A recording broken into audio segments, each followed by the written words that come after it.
Good afternoon. I am grateful for the opportunity to speak. Okay, I think we've got this working. Yeah, there we go. I'm grateful for the opportunity to speak this afternoon. When I was considering what to talk about today,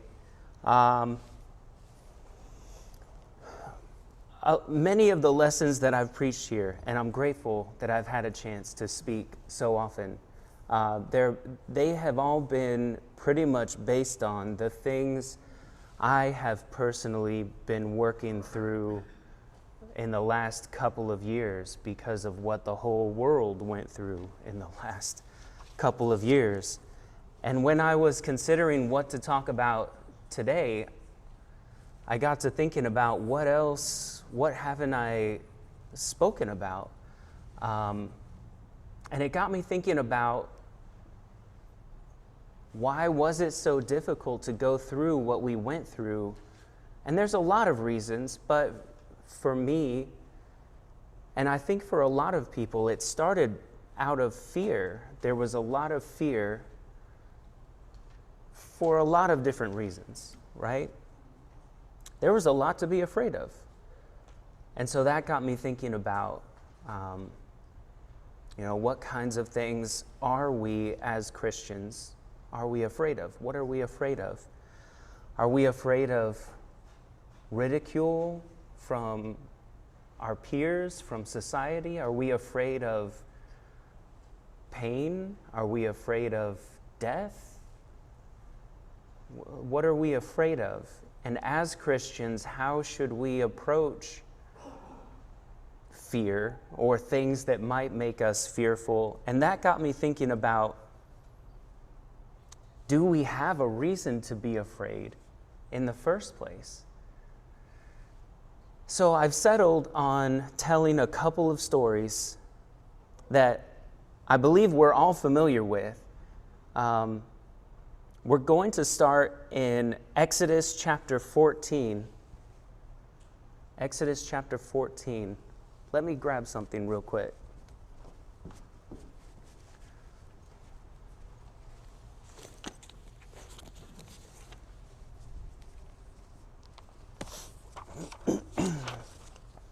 Exodus 14. It's what you get for leaving your Bible in the pew. This is the story of Moses and the Lord leading the Israelites out of Egypt. And we're going to read a little bit piece by piece, Exodus chapter 14. Let's just go ahead and start. And then we're going to read a much shorter story and see how the two things connect. And the point that I want to get across, specifically with these two stories in regards to our faith and whether or not we have any reason to be afraid, how should we approach things that happen in the world that it may seem from the surface we have no control. We are backed into a corner. There's no way out. We could die. How should we approach this as Christians? So Exodus 14, let's read the first 9 verses. Let's start there. Then the Lord said to Moses, "Tell the people of Israel to turn back and encamp in front of Pi-hahiroth, between Migdol and the sea. In front of Baal-zephon you shall encamp facing it by the sea. For Pharaoh will say of the people of Israel, 'They are wandering in the land. The wilderness has shut them in.' And I will harden Pharaoh's heart, and he will pursue them, and I will get glory over Pharaoh and all his host. And the Egyptians shall know that I am the Lord." And they did so. When the king of Egypt was told that the people had fled, the mind of Pharaoh and his servants was changed towards the people, and they said, "What is this we have done, that we have let Israel go from serving us?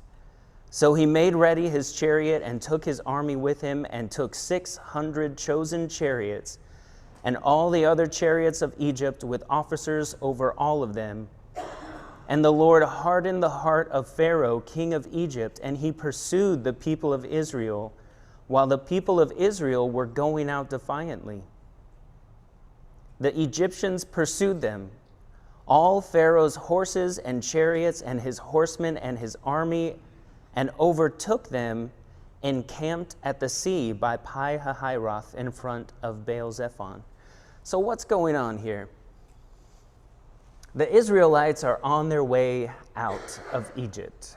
We know this story. The plagues, God showed his mighty hand, not just to the Egyptians, but he showed his mighty hand to the Israelites.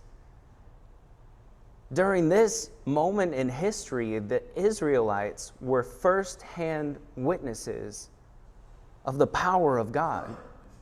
And if you haven't read through the plagues recently, do it. This is incredible stuff. It's difficult for me to imagine anybody who saw that having doubts about the God they serve. But we're going to see. Let's read the next passage here. And I'm already behind on my slides. So the Lord instructs Moses to encamp by the sea. They're trapped here. If you look at a map, they're right on the edge of the sea. Pharaoh is coming up behind them. There's nowhere to go. They're stuck. The Israelites are afraid. Let's read verses 10 through 14. What happens next? When Pharaoh drew near, the people of Israel lifted up their eyes, and behold, the Egyptians were marching after them, and they feared greatly. And the people of Israel cried out to the Lord. They said to Moses, "Is this because there are no graves in Egypt that you have taken us away to die in the wilderness? What have you done to us in bringing us out of Egypt? Is not this what we said to you in Egypt? Leave us alone that we may serve the Egyptians, for it would have been better for us to serve the Egyptians than to die in the wilderness." What is going on? They just saw God working through these plagues and delivering them from Pharaoh. And here they are. The Lord had commanded them to camp by the sea. They're obeying the word of the Lord, but when they get there and they look behind them, danger is coming, and all of a sudden they forget. They forget what God has just done for them. So verse 13, and Moses said to the people, "Fear not, stand firm, and see the salvation of the Lord, which he will work for you today. For the Egyptians whom you see today, you shall never see again. The Lord will fight for you, and you have only to be silent." Now we have the benefit, we know the rest of the story, and we know how the Israelites treat Moses or mistreat Moses for the next few decades, right? This is not the last time that they complain about what's going on and the decisions that the Lord is working through Moses. Can you imagine the Israelites' position where, from a physical standpoint, it looks like we're doomed and we're helpless? We can't do anything about this. No one can save us except the God who just killed every firstborn in Egypt. But they forgot. They forgot this. And Moses is reminding them, the God we serve is going to save us, and all you have to do is nothing. You just have to stand there and be silent. So let's keep reading. Exodus 14, verse 15. The Lord said to Moses, "Why do you cry to me? Tell the people of Israel to go forward. Lift up your staff and stretch out your hand over the sea and divide it.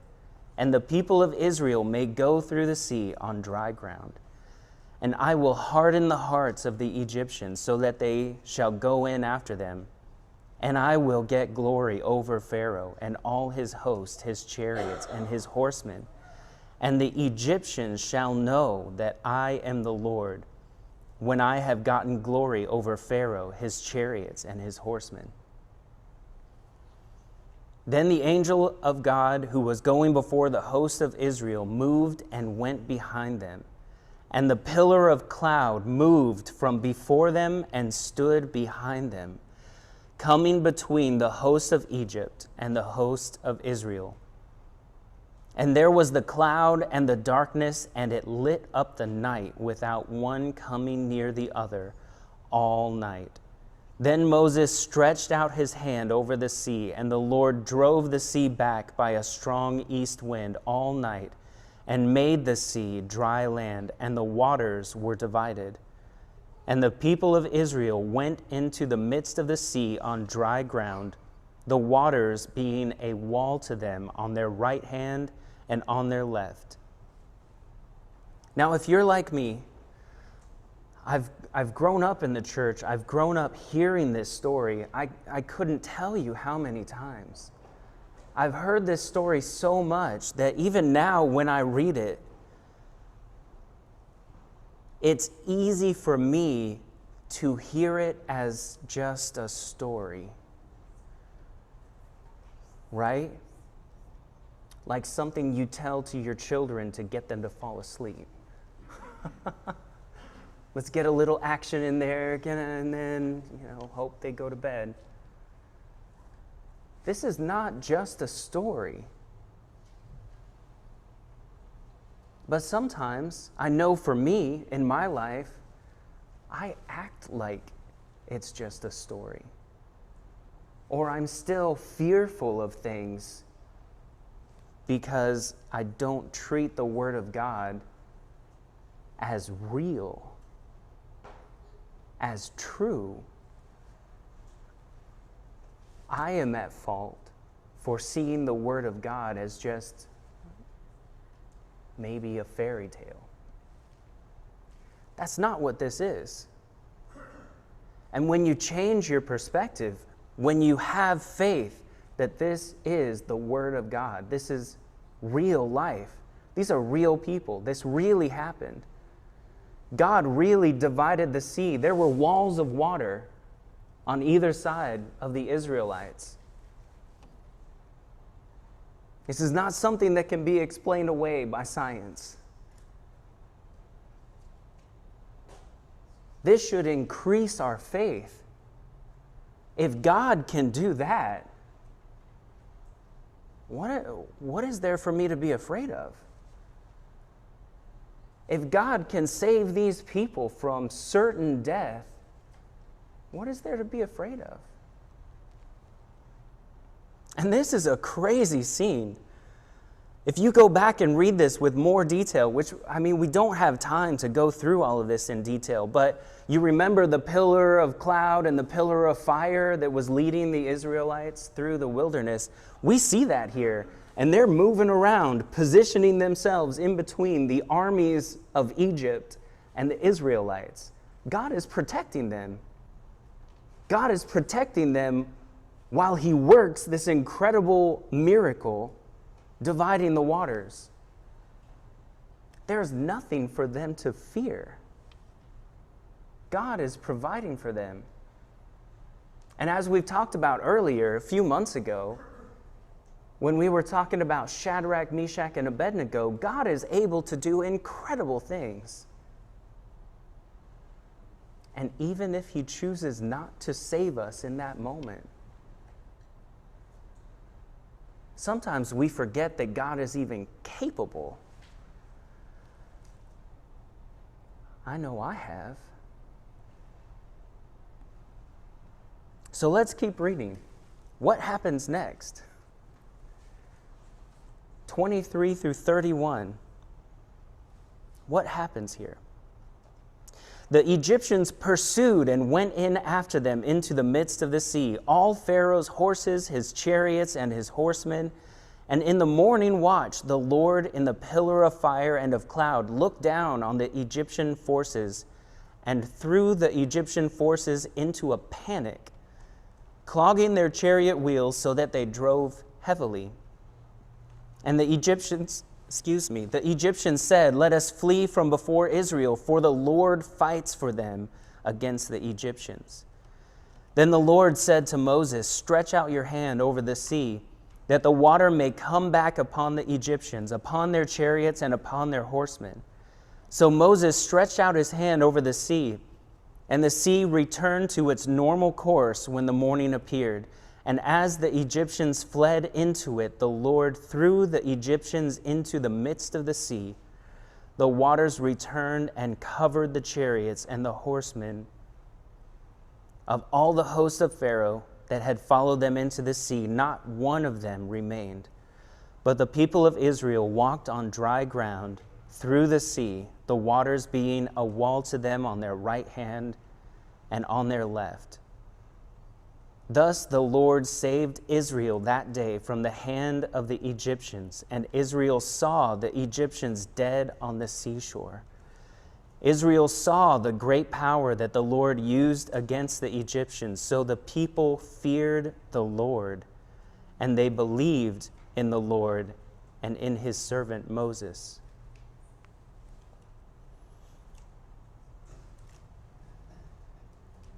So God wasn't done working his miracle when he divided the waters. Even as their enemies pursued them into the sea, God covered them. He slowed down their wheels, sent great confusion among them. God delivered Israel. So this is an incredible story, but we're not done yet. So turn with me over to the book of Joshua, because this is just setting the stage, right? So the Israelites saw this firsthand. The Egyptians are dead. But do you think that they know who God is now? And not just them. News of this event spread to other nations. Let's look at Joshua.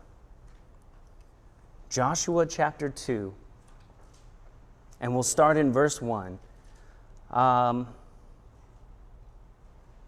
Joshua the son of Nun sent 2 men secretly from Shittim as spies, saying, "Go, view the land, especially Jericho." And they went and came into the house of a prostitute whose name was Rahab, and lodged there. And it was told to the king of Jericho, "Behold, men of Israel have come here tonight to search out the land." Then the king of Jericho sent to Rahab, saying, "Bring out the men who have come to you, who entered your house, for they have come to search out the land." But the woman had taken the 2 men and hidden them.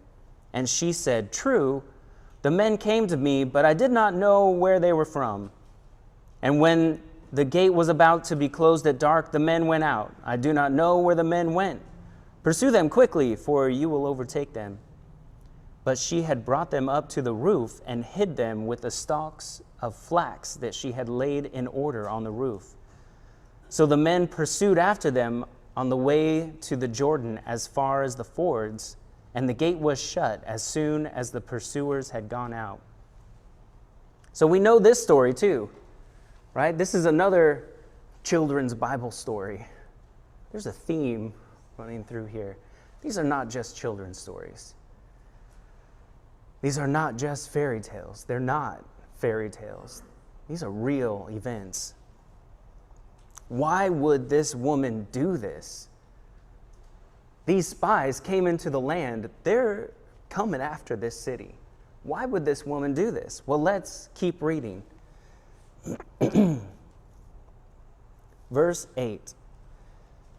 Before the men lay down, she came up to them on the roof and said to them, "I know that the Lord has given you the land, and that the fear of you has fallen upon us, and that all the inhabitants of the land melt away before you.